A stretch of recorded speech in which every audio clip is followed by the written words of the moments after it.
இசை எதனால் கெட்டு போகுதுன்னா இன்றைக்கி இருக்கிற கவிஞர்களால் கெட்டு போச்சு. பிஸ்து புஸ்து கிஸ்துன்னு எழுதுகிறாங்க.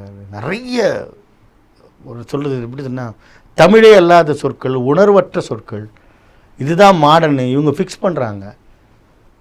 இப்போ நிகழ்காலத்தில் எழுதணுன்றதுக்காக இன்றைக்கி இருக்கிற எல்லா குப்பையும் பாட்டிலில் கொண்டாந்துடலாமா? பாடல்ன்றது காலத்தின் கண்ணாடி. ஒரு காலத்தில் நம்ம திரும்பி பார்த்தோம்னா இந்த இந்த வருஷம் இருக்குது பாருங்கள், இது என்ன வருஷம்? இந்த 19, இந்த 18, 17லாம் ஒரு மாதிரி அசிங்கமாக தெரியும், ஒரு மங்கலாக இருக்கும் அந்த அந்த கண். ஏன்னா காலத்தை காட்டுறது தான். அதுக்கு நீ இருக்கிற குப்பையெல்லாம் தூக்கி அந்த கண்ணாடியில் போடணுமா என்ன? புரியுதா அவனுக்கு?